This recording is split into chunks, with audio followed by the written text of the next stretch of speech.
Hello, hello, everyone. This is Earth Sky Woman Tammy Brunk, and I am here to share with you an oracle for the month of September 2024. All right, so I am going to go ahead and just dive in by beginning to talk a little bit about this Virgo new moon. I'm speaking to you Monday, September 2nd, and the new moon is exact this evening at about 8:56 p.m. Central Time. And the new moon's energies can be felt the day before, the day of, the day after. So we're really in a three-day window of intensity, and it really does set the tone for the coming month. So all right, so I'm also going to share as I begin, I'm going to share my screen to share an image of the new moon, just so you can kind of get a sense for it. Don't worry if you don't understand all the symbols. This is going to be supportive for those of you that it makes sense to, and it's a reference point. So, okay, just to be clear, there are some really big events that are in the works now that were initiated yesterday, Sunday, September 1st, and today with the new moon. So understand this is a new moon report, but it's also really about this coming month, right? Okay, so first of all, just to start with Virgo. Of course, a new moon is when the moon and the sun come together in the same sign. And so every year we'll have a new moon in Virgo in the fall. I'm sorry, in the late summer.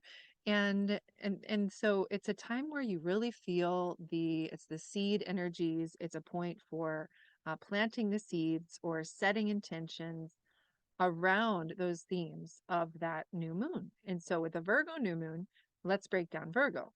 Virgo is an earth sign. So it is about connecting to Mother Earth. It's about connecting to the living creation, spending time really in stillness and devotional practice, whatever that looks like for you, um, out on the land, connecting with her. It's a time of reverence. Virgo is really about devotion, is about reverence, it's about ceremony, taking time to really drop in and be really deeply present with the earth energies and with this land around these lands around us wherever we live. So that's number one, earth sign. And also Virgo is an in service to spirit sign or a mutable sign. And so it really is a time to, in a sense, go inward. Virgo traditionally could be seen as the renunciate, meaning the hermit or the nun or the priestess, the druid. So the one, again, who took time apart from the culture or the community so as to have a deeper communication, conversation with spirit, with great mystery, with the divine. And so this is a good time, of course, this month again to just set time aside, maybe even if it's just again to strengthen your meditation practice in the morning and meditate for 10 to 20 minutes every day. That can have an enormous impact. For taking that daily walk outside, and when you do, really connecting into the many forms of life around you and offering special prayers or offerings, land offerings perhaps. When you make land offerings, that can be you take some flowers and offer some prayers, breathe the prayers into them and leave them in a place that you feel drawn to leave them.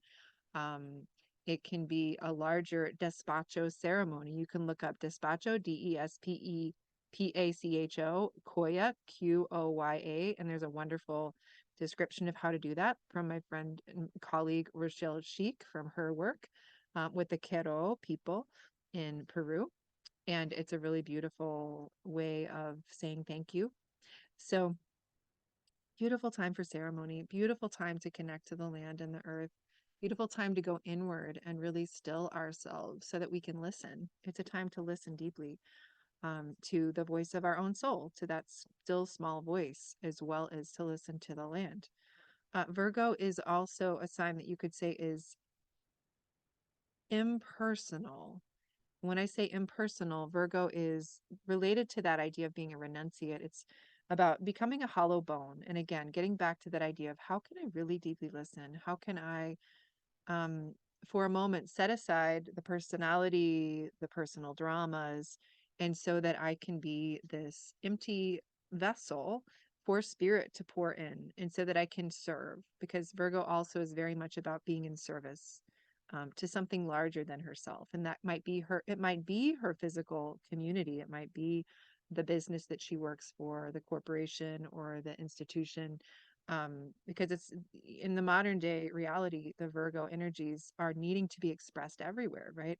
But it's holding that sense of the sacred and that stillness and that connection to divine as you walk through your daily life and as you serve. So Virgo is also very deeply concerned with her sacred work. What is the sacred work she came to do? And I once remember when I was in Costa Rica teaching a workshop with a wonderful little group of ticos, of Costa Rican women. Um, one of the women was she's a bank teller, and like these women were all these beautiful lights. You know, they were, I could just see they were just such bright, brilliant, loving beings. And I remember telling her, and she knew this already, right? I was telling her what she already knew, and that when she was there in that bank, like it looked like she was a bank teller, but what she really was is she was, of course, a light worker, however you want to say that, where she carried such loving presence, such um such a sense of um devotion just in her being, that when somebody would come and be served by her, and that it was kind of like her light got transmitted to them, and then they would go out, and if you could see it from above, I took her through that journey, then that person goes outside and they're on the street and they smile at someone, and then that person gets lit up, right? So there's this effect of that light getting kind of passed along. Now you don't always think of that with Virgo because maybe you think about that sometimes more with Pisces. And of course, there is a full moon in Pisces, September 17th, where we have that balancing energy of that more empathic, compassionate, unity consciousness, like very feeling based sign of Pisces. But I would actually say that Virgo does the same thing in a different way.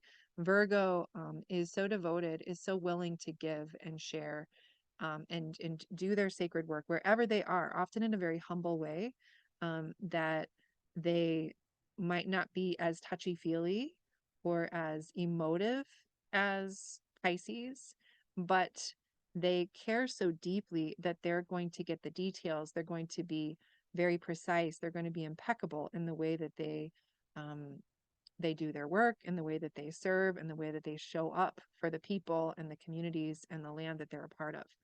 So this month, really drop into what is my devotion? How can I serve in a way? How can I be the hands and the heart of divine?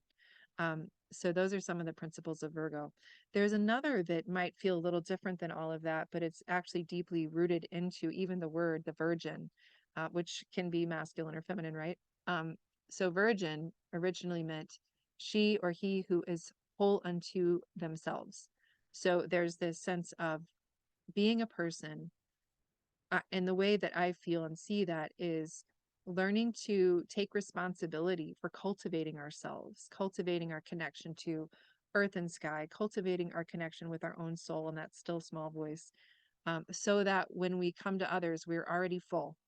We're already cultivated. We're already deeply rooted in our own bodies and in our present moment. And so that then we're actually able to be in a relationship that has a lot of beautiful um, offerings to make. There's a lot we have to give because we've taken that time to root down deeply into our own inner being, our own divinity, and the divinity around us. That's one way to look at sovereignty. There are many, right? So, but just you probably get a felt sense for that. And I will say that even though I think of the archetypes of Virgo sometimes as the druid in a masculine sense, or a earth mage, and for the feminine as a priestess, an earth priestess. And there's also um, this way that Virgo wants to be really attuned to the seasons and the cycles. That's why she or he is also a ceremonialist. But also Virgo has a very strong connection to the feminine principle, specifically the sovereign feminine. And so whatever your gender, this month is a time to connect in. And I want to give one idea, or one way of looking at the feminine that I have been really inspired by recently through Keone, who is a young indigenous man who carries a lineage of 20,000 years of his Hawaiian lineage, indigenous Hawaiian lineage. And he talks about the feminine in a way that I think is very useful. First of all, he would say each one of us are 100% feminine and 100% masculine. And that's also an interesting kind of thing to shift your brain around, right? So, so the feminine from this perspective can be seen as the part of us that knows no matter what that we belong. Like we innately belong. We don't have to do anything to prove our belongingness, that that's just naturally and innately who we are. And it's also can be understood as the part of us that um, that gives consent or that decides. Like I decide, I know, I give dissent, I give, um, I give my consent or not. I decide not to. I say no or I say yes.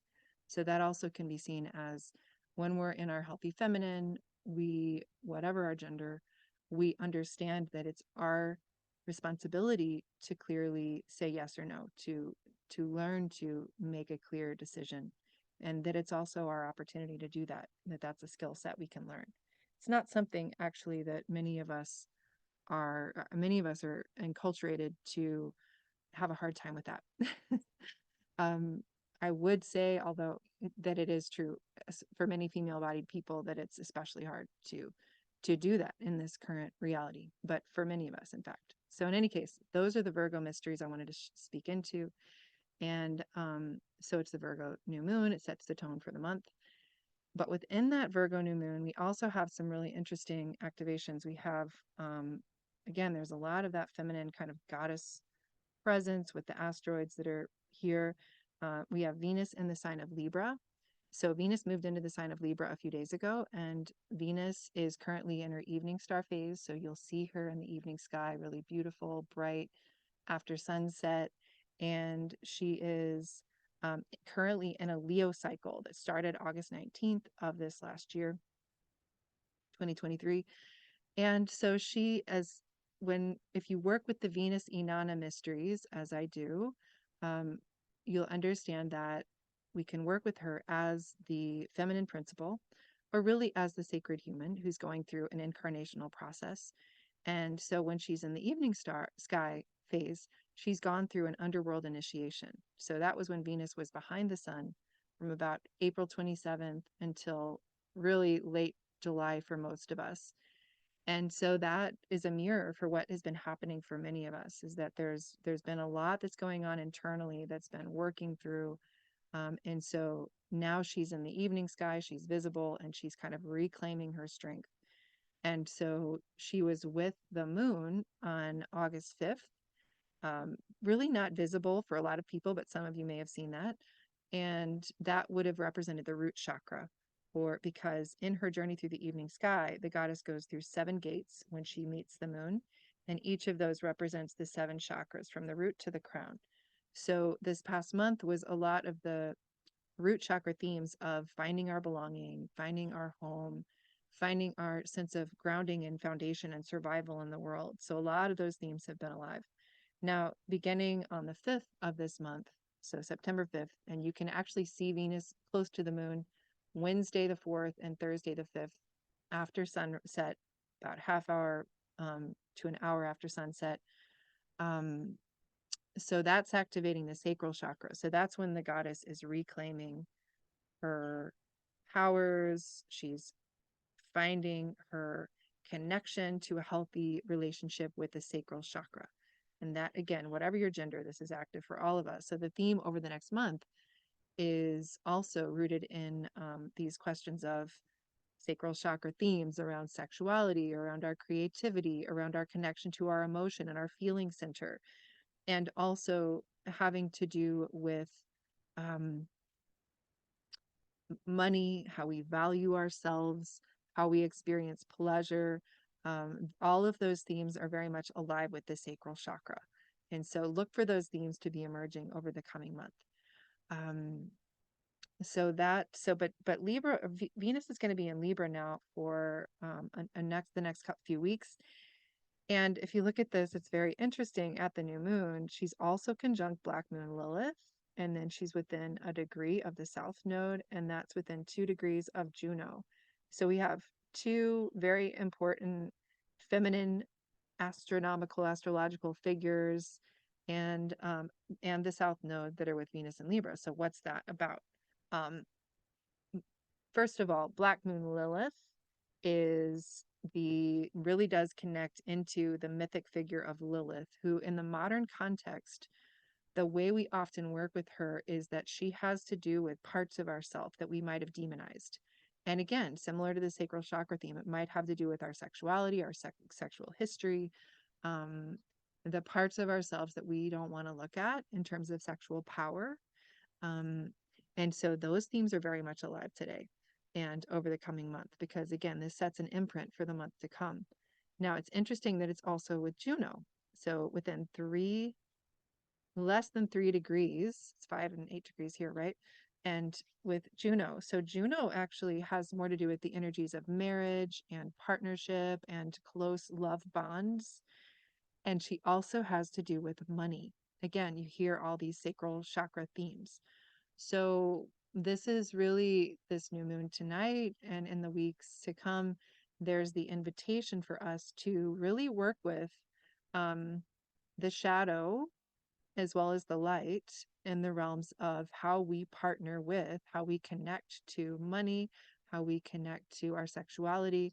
And it's with the South Node. So my sense around that is that this month is, even of course through the fall equinox, because that's going to open us into the season of Libra, which is about personal relationship, partnership.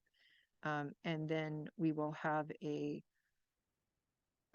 yeah, so that's going to be continuing the theme. So there's going to be a lot around relationship, partnership over the coming month. And just understand, we've all been doing a tremendous amount of work to heal codependency since last July when the South Node moved into Libra. And so this is going to be continuing those themes over the coming month, even in October. There's a lot that's happening here that's an invitation um, to do some deeper work around healing whatever you might still be hanging on to in terms of the old patterns of partnership and relationship that don't serve. And some of that might be grief work. But my sense very much this month is that we're continuing to do a lot of shadow work. And part of the way to one of the ways to understand this is that when the goddess Inanna emerges from the underworld, she's literally accompanied in the stories by demons. The way that I've worked with this with Kaylin Castell when she and I were doing Venus Alchemy and in my own work is that we look at the actual origins of the word demon, and one way to look at a demon is as when you alchemize your shadow, the parts of yourself you really don't like, the parts of yourself you don't want to look at, it becomes a daemon. It becomes a guiding spirit. It becomes a part of you that has special gifts and abilities that they can, and superpowers that they lend to you. So when I look at our current, especially here in the US, but there are elections happening all over the world, what I see happening out there is that I'm sometimes really, I will just say, I have so many worlds that I'm a part of within my own personal family. It started there. There's every political persuasion, every belief system exists within my immediate family. I have 7 sisters, very conservative mom, and before my dad passed, he was very conservative. My oldest sister is very much progressive, more um, left leaning. They were huge influences in my life, and then everything in between in my family. And then in my larger community, my spiritual communities, I was just in Ireland with an enormous group of people, a spiritual community that's pretty new to me. And then I have my shamanic astrology community that I'm not as connected to anymore, but still influence, my way of seeing things. And many other, my local communities here in Missouri, my community in New Mexico, the indigenous communities that I've been deeply influenced by over the course of my life, et cetera, et cetera. My background more as an activist working in Palestine. Obviously this has a big influence on my worldview. So when I look at the current political climate, I look at what's happening in our world right now, it looks to me it's so clear to me that these voices are yelling over here. These voices are yelling over here. And what I've seen with the DNC as a big shadow is it feels like there's really not very much space for self-reflection. It really is a huge turnoff for me. And yet I've been in these communities now where there's also this perception that Trump's going to save us. Just going to say it, right? Trump's going to save us. And now RFK Jr. has joined his campaign. And so there are actually quite a few spiritual people out there who are very excited about this. Now, I see lots of perspectives here. And I will just say for myself personally, that I do think words and rhetoric are incredibly important. So no matter what Trump's perspective what he represents in the way that he speaks and communicates is quite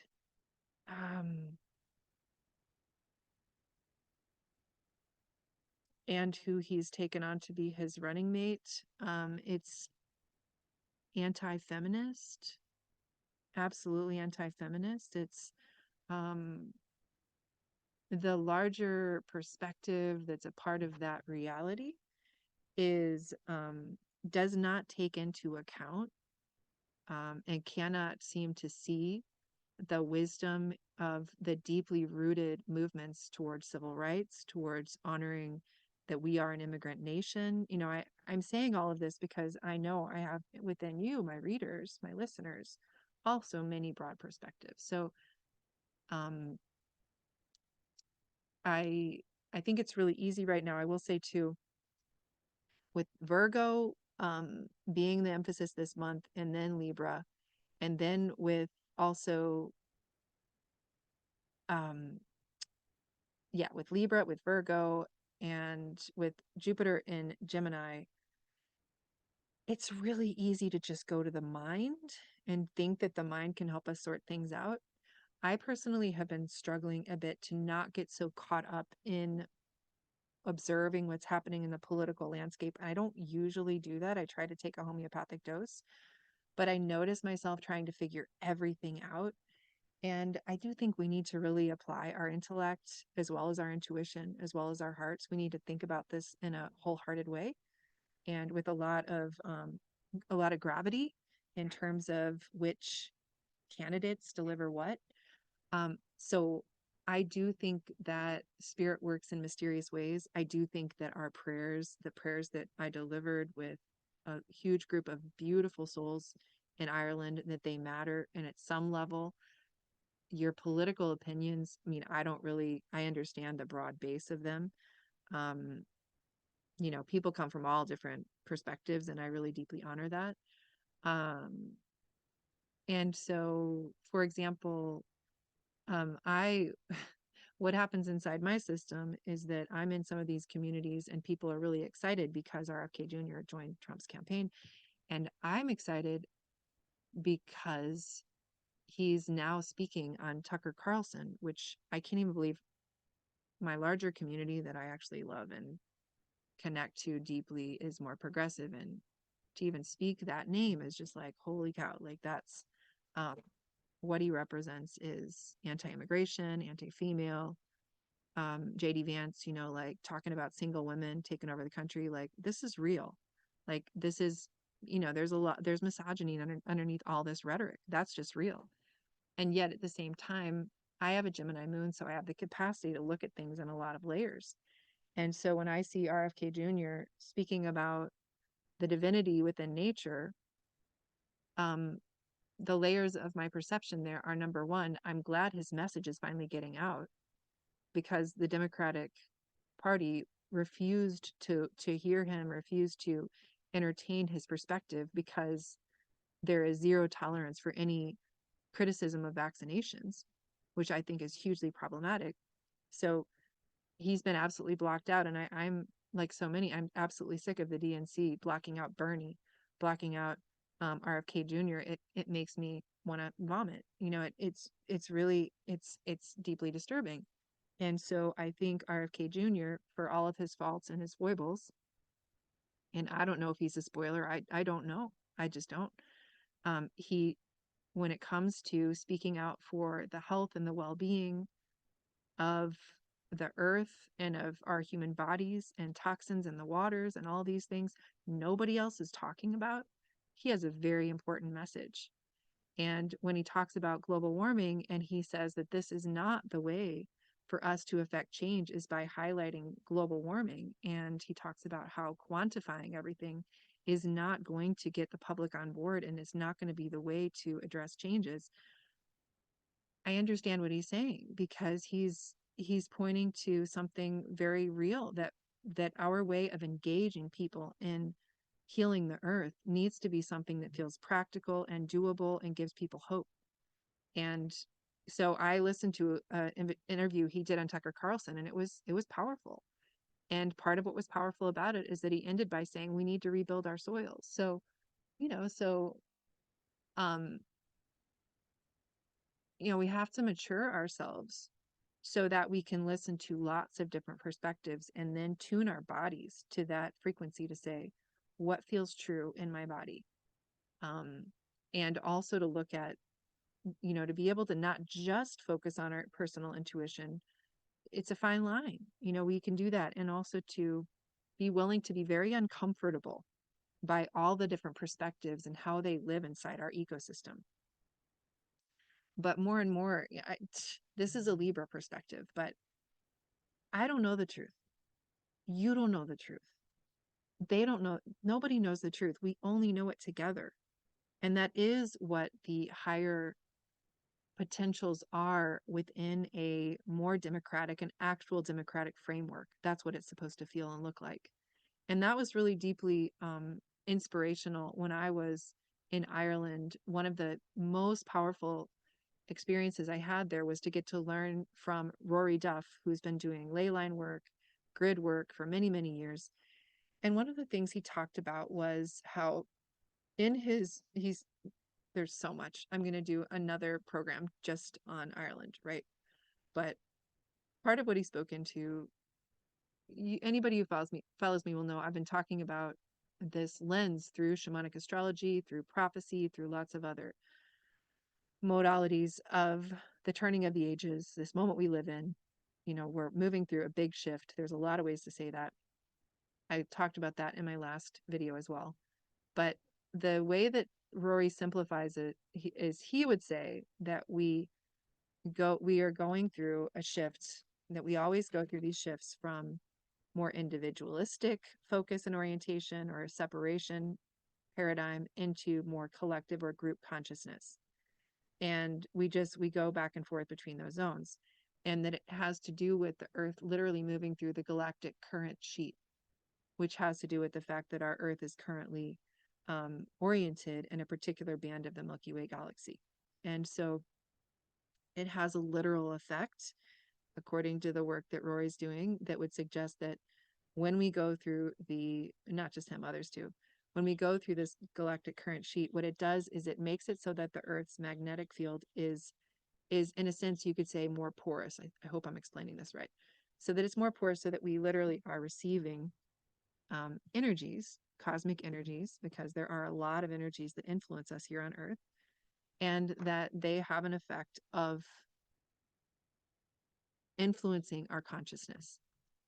And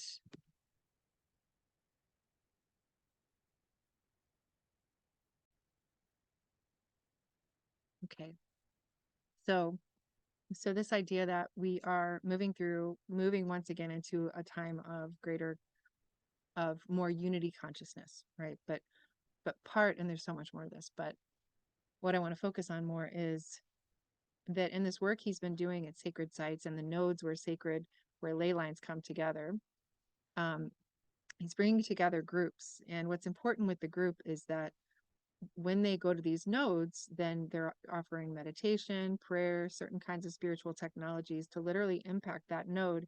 It then has an effect on the surrounding area because the nodes carry this frequency or this information. It acts like a acupuncture needle on the earth, kind of like a meridian of our body, right? So it's delivering a certain kind of medicine to the earth and to the people of that region and potentially healing that node. Because sometimes, just like our meridians, it gets a little off. It's not congruent. It's not coherent. Anyway, so his work he's been experimenting on and doing for a long time with groups, he says what's important is that in these groups who are coming together for meditation and prayer, you need, ideally it's like a group of 12, but you need lots of different kinds. You need different kinds of people. Everybody brings their own. You could think of it like a note in a symphony, right? Each human brings their particular experience, their lineage, their way of being, into that circle, and you need very unique, different ways of being in order to make it work.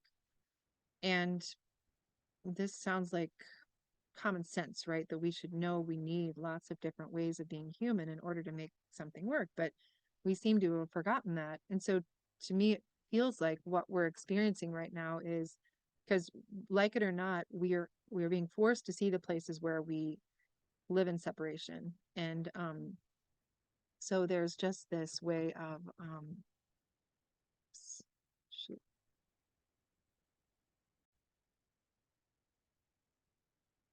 All right. Um so what feels essential then is in this moment that we recognize that none of these collective answers that we're needing to find, these big answers in our moment, are found by just one point of view, that we, in fact, many of us are learning to come into peacemaking with those voices within. And that relates very much to the Libra Venus activation and Venus with the South Node in Libra. It does have to do with the specific feminine journey of doing a lot of healing around relationship, around our sexuality, around our capacity to receive, and all these kinds of themes. And also looking at the places where we demonize ourselves, literally as women. That's a hugely important thing that's showing up right now. And it's not just Venus. There's another layer that I want to add to with that. But it's a big activation within this. Excuse me, I'm going to share my screen again. Um, within this, let's see. You see the screen? I'm not sure if this is showing up. For some reason, I'm not seeing it. I'm not sure why that is. Try again. Okay. So, all right. So, wanted to speak into some of those layers. Now, there are two other big activations that are happening right now that happened yesterday. One is that Pluto moved into the sign of Capricorn for the first time, or for the last time, in this series of moving back and forth. Beginning last year, it started to move back and forth from Aquarius back to Capricorn, back to Aquarius. And so this is the final time Pluto, you'll see Pluto is here, it's just moved into 29 Capricorn, very last degree, the critical degree of that sign. And so this is a really major aspect of the cycle right now of the transits. It's actually the one of the biggest features of the fall. So this is the last time, and it's going to last until November 19th, from yesterday, September 1st, until November 19th. Pluto is in the sign of Capricorn. That's the last time we're going to see it in that sign through our entire lifetime.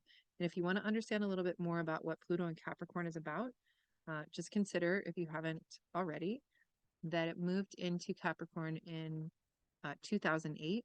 And Capricorn represents the institutions, the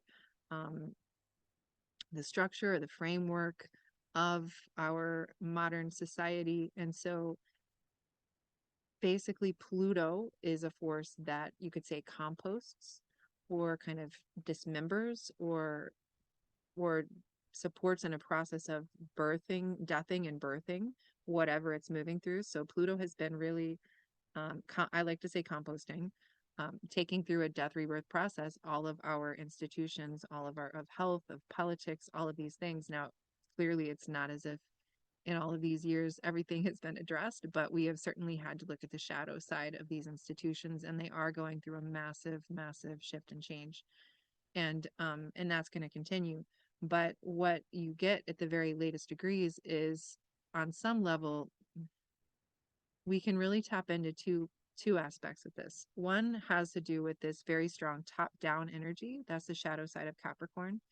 And so we might see in the next couple of months, some of that energy, we can feel it inside of ourselves, the part of us that really is attached to the old ways of doing things, the status quo. We have certain ways of wanting to operate in the world that clearly don't work, but we're just stubborn and we don't want to let go of them. And we can see that in our outer reality, where we're just attached to an old way that is really putting the authority outside of ourselves instead of claiming it internally. And so that's one way to see it. And that's kind of the shadow side. So we might see that externally. We might see um, something on the outside that feels like an external control program that's really wanting us to get in line, that may not feel accurate, or um, might not feel like it's coming from the best place. And then the other end of that, the I would say the positive aspect, or what I think could be very beneficial to focus on, is that the last degree of a sign also carries the most mature, deepest wisdom. And I think of that as elder wisdom when it comes to Capricorn. We can think about our own inner indigenous grandmother and grandfather who live inside of our hearts, who that aspect of us that's deeply rooted in the land, that has this wisdom that comes from many, many, many lineages, thousands of years of ancestral memory, that we get to tap into. So before we move for the next 20 years from Pluto and Capricorn into Aquarius, which is another very big movement into what people talk about as the age of Aquarius, my sense is that we want to really deeply honor the elders in our lives and in our world. And those elders might be intact ecosystems that are under threat. They might be literal indigenous communities that are fighting to remain alive. They might also be the part of our own soul and our own being that is innate to us, that is original for us, that a part of us, our modern mind, might be attacking as well. So my sense is that these next few months, we need to be um, in guardianship of this sacred elder wisdom that is needed to be retained, like a seed, as we move into a very different time. Because when we move into Pluto and Aquarius, if we don't take with us the the good minerals from the soil, the wisdom that we have accumulated over these last 248 years of this larger Pluto cycle, and I would include that for example, for the US, because we're in a Pluto return. If we don't look at what is beautiful and what is strong, and part of that actually is that the original, um, some of the most beautiful, empowering elements of the Constitution for the US and what its original intent was are indigenous actually in nature and an inspiration from the Haudenosaunee or the Iroquois. So we, my sense is we need to root into, acknowledge the wisdom of more traditional paths. And some of those traditional paths are also Christian or Muslim or Jewish, or any of these other traditions. My sense is in the next few months, we actually need to consider what aspects of tradition are beautiful and we want to carry forward. Because when we move into Aquarius, we already feel and know the potentials for that. Aquarius in its shadow, because Pluto does bring alive and energize whatever it touches. Um, of course, we have to think about AI. We have to think about the synthetic kind of reality that we are so easily moving into. And so my sense is for us personally and collectively to anchor in and and make a place for that wisdom that is more traditional. It's going to be really important. And what it means to be a human and to root into ancestral wisdom and carry that forward with us. It's going to be hugely important to not sever ourselves from our lineages and from the gifts and the beauty of that. And that includes our own personal lives that we, I think often, and I'm certainly guilty of it myself, we talk about moving into this new time and as if we're just going to cut ourselves off from our ancestors, from the wisdom of our own bloodline and of our own personal lived experience. That might feel really nice and easy, but that's problematic. It's dissociative. And I'm speaking of it because I know I certainly have tendencies that way. And I think our culture is oriented in that direction. So my sense is, again, that this is a time for us to actually drop deep into the rooted wisdom of our own personal lives and of our ancestry, and to bring that forward.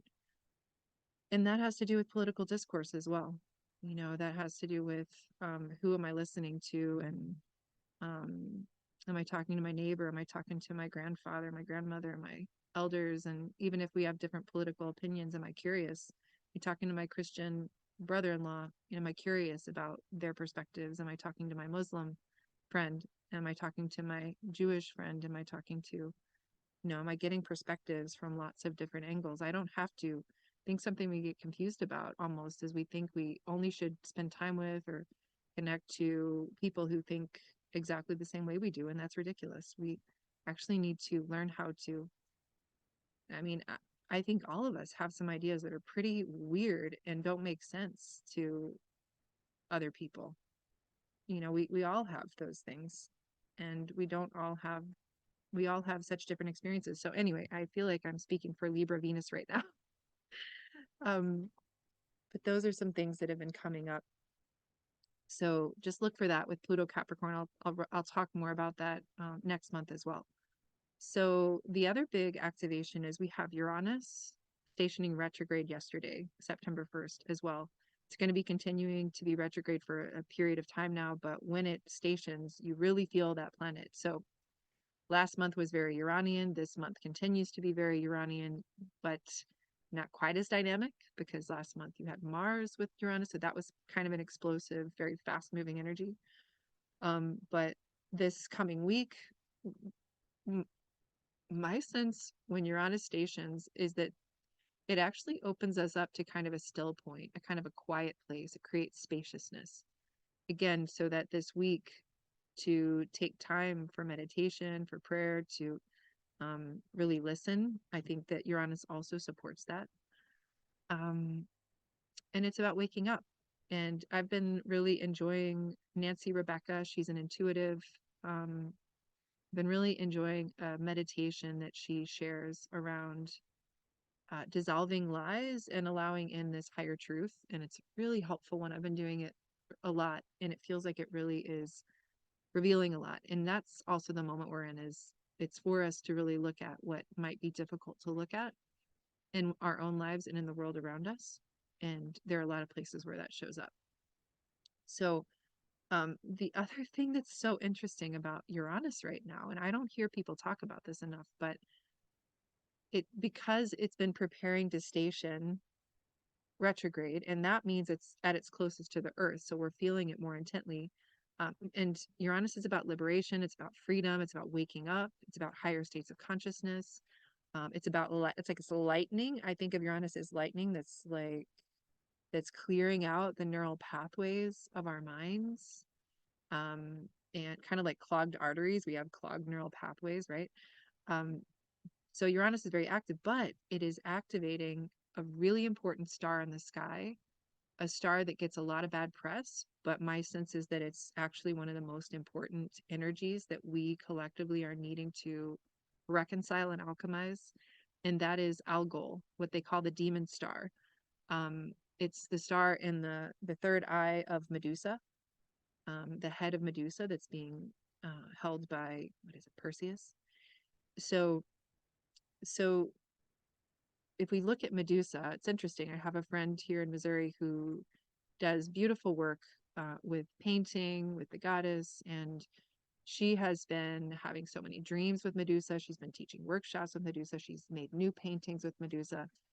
And so, it's really in the field for a lot of us. In any case, so all of August and really most of September, Uranus is really activating this star. That's very extraordinary. It's not accidental. It's part of the symbolic story. So when I think about Medusa, just tune in and consider your own kind of response when you think about her. I think pretty much everyone knows who she is, but what you might not know is that she originally was one of the Gorgon sisters. These were these beautiful priestesses in ancient Greek mythology. And the way the story goes is that she was literally raped she was devoted to Athena. She was in Athena's temple, and she was raped on the steps of the temple by Poseidon or Neptune, depending on the story. And when Athena found out, and this is going to sound pretty familiar, sounds like some stories that we experience in our current reality. When Athena found out, she was enraged with Medusa. She blamed Medusa. And because of that, she turned her into this monstrous kind of being with snakes for hair, whose gaze would freeze whoever she looked at, right? So she made her into a monster. And it's pretty easy to sense into and feel the importance of this story. So what's interesting to me about Medusa is there are two things. One is that from my own personal experience, she came to me at a really pivotal time in my life in a vision when I was on my way to a temple where I would meet a goddess who would become very, very important in my healing journey. And that is the goddess Hygeia, who is a snake goddess. She's the goddess who has the chalice and the snake drinking from the chalice. And she was a consort to Asclepius. They say daughter, but I know she's a consort. Look at the images. And she had entire spiritual communities dedicated to her in ancient Athens as a healer. And when you work with her, you're working with dream healing, you're working with the health and wholeness of the body. There is an asteroid named Hygeia, and she's right here. Her original symbol was very different. But in my journey, she showed up as a white snake and she entered me and she encircled my womb and she became a protector. But in order to come to her healing temple, I had to pass through the gates. And at the gate was a guardian, and that guardian was Medusa. And what Medusa taught me was that if I wanted to fully heal my body and my womb and my sexual history, I had to go through her, and she embodies feminine rage. Um, and often that feminine rage is displaced. Often that rage can make us feel like a monster because there's a twist in the story there. There's a twist where something's off inside of our own system in terms of how we've been approaching those places where we have been harmed, and the places where we as women may have harmed others. And so there's this rage. It's an ancestral mother line rage often. And we have to feel it in our bodies. We have to come into contact with that rage in order to heal. And, I when I talk about rage, I mean, for women, most of us, it's a very difficult feeling, a sensation to want to feel. But I've been reading a book over the last month and a half by a woman, Cassia Urbaniak, and it's called Unbound. It's a phenomenal book, and she is a Taoist martial arts master, and also, in order to pay for all of her training in China, she was a dominatrix, and so she uses those two experiences to help teach women how to move out of a freeze state. Sound familiar? Freeze. She says often women freeze in those moments when we really need to speak up for ourselves or we really need to find our power. We often freeze and then we shame ourselves and we blame ourselves and we hate ourselves for that. So she says that when women first start to feel their rage, it's kind of like when your foot's been asleep and then you start to bang it against something to wake it up and it really hurts and it really hurts and it really hurts. But finally it unnumbs. So there's a numbness that I think many of us are feeling. And it's not just women. It's not just women. It's the people in the global south. It's poor people within this very predatory late stage capitalistic system. Yes, I'll say it. Um, a lot of people are feeling a lot of rage. With I had a dream the other night that was very visceral. And in the dream, I was at one of these, like what might have been like an old school little circus or a little petting zoo. And there were people who were kind of milling around. It was not a well kept up place. But I went in the back because I saw there was an elephant. And when I went and saw the elephant, this elephant, I know she was female, she was enraged and she was in this tiny little space and you could just tell she had this horrific life she was caged in and she was just beating on the edges of this building, beating on it. She was just like all her force, and I felt the power of that rage, and I knew that wall was going to give any minute and that it was not going to be a safe place to be. So I was like, I'm out of here. And I got the people I was with, I was like, we need to leave. This is very dangerous. So I have a practice with I'm an active dream teacher. I've been doing dream work for many years and teaching it for many years. And one of the practices we do in active dreaming is to re-enter our dreams. So I re-entered that dream, and what I felt and sensed was there were three ways that I allowed that dream to unfold differently. And these kind of, to me, kind of felt like three different paths that we might take when we're addressing the collective rage that's very real and that could very much be unleashed and over these next months, and particularly when Pluto moves fully into Aquarius. I mean, it's the same energetics as the French Revolution, as the American Revolution. It's the same energies with Pluto into Aquarius. There's a lot of pent-up rage for good reason. So any one of us listening to this, my sense is we need to meet that elephant inside of ourselves. Because if we've met that energy within ourselves, then when we feel it outside, we're going to be prepared emotionally to hold peaceful ground.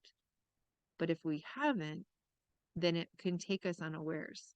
So in this dream, when I re-entered, the first time I re-entered, this is typical for me. I want to heal it. I want to fix it. I want to make it better. So what I allowed to happen was what I saw, felt happening was that there were all these other elephants who came. They kind of poured in and they knocked down the entrance to this place with the elephant. And then it broke down, and then she got out and she went back with her people, with her tribe. she was actually rescued by those who were like herself. And then the second this was instinctual. I didn't want this to happen, but part of me felt like, no, you need to let it happen. Just surrender to this process. Let what happens happen. And so I let her break out and just saw what would happen. And in my imagination, what I felt was that when she came out, they say elephants never forget, right? Like that she went on a rampage. And much like Sekhmet in the stories of the sacred feminine Sekhmet, who was a devouring goddess, who devoured everything that was out of balance at a time like our own when the world was out of balance, this female deity, maybe a female Ganesha, she destroyed everything, all the people milling around who felt a little zombie like, to be honest. There was this like numbness, this deadness in the humans, and she just destroyed them. So she was like a Kali Durga figure. She was a Sekhmet devouring goddess in that moment, and so she cleared the field. So that was another possibility.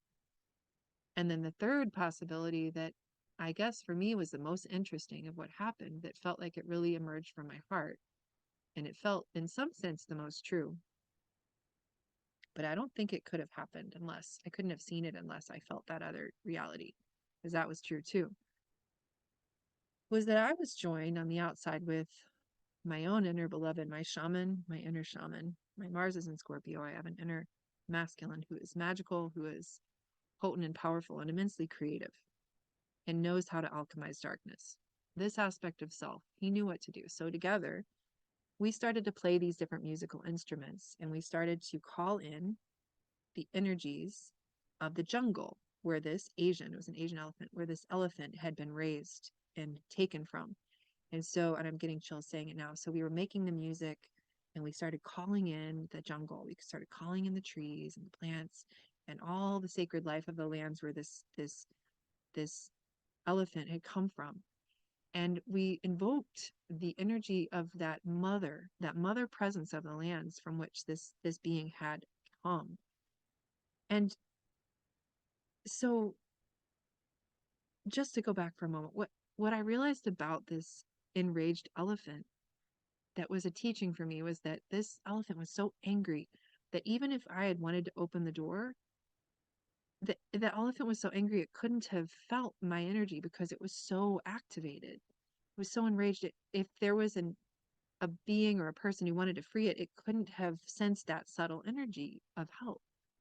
And so what we did when we called in the lands with our song, with our beauty, with our magic, is that was the thing that helped the elephant to calm, because that elephant felt and heard the medicine of home. And when it did, it quieted itself. And so we were able to open the door and it was able to go out and come back home. And it was a beautiful reunion. But we weren't the elephant. I wasn't the elephant. My shaman beloved wasn't the elephant. There was some different energy that was needed to let him come out.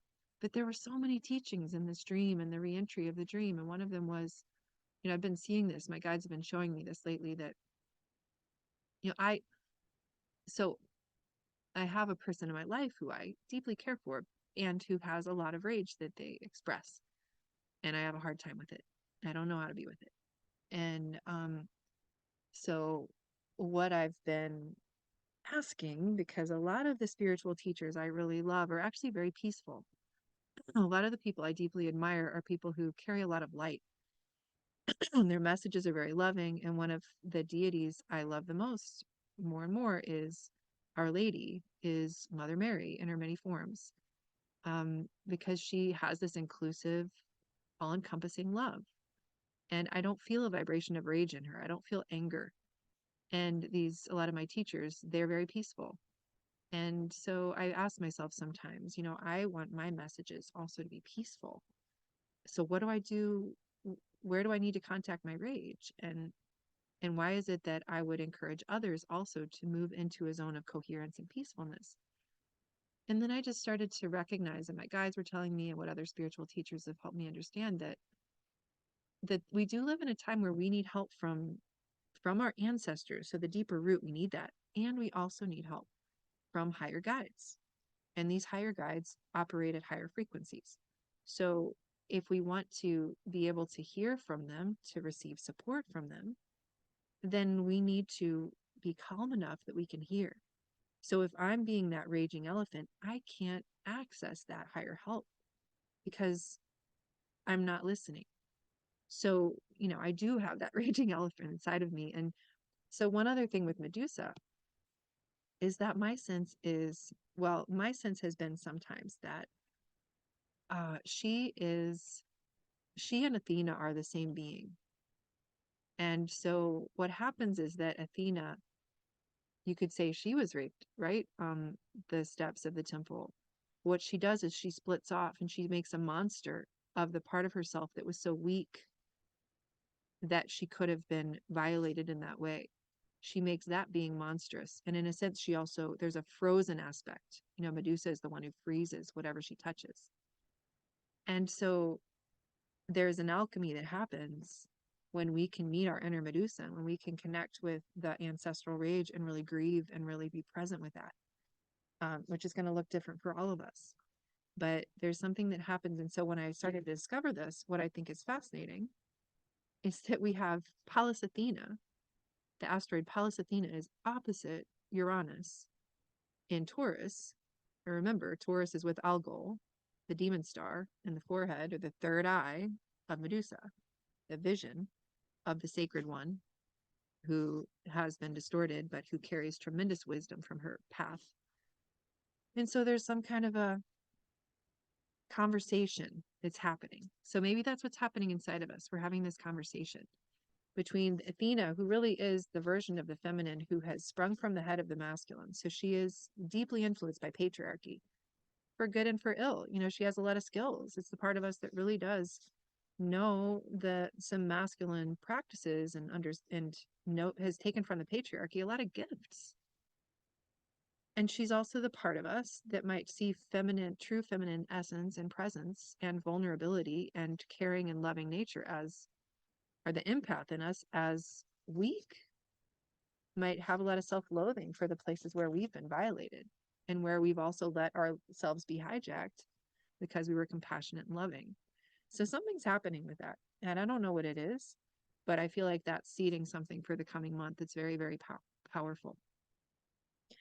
So those are a few of the things that I want to just touch into. Again, there's fall equinox on the 22nd. The fall equinox is a really beautiful, potent time. Do ceremony. It's in the sign of Libra, so gather with others.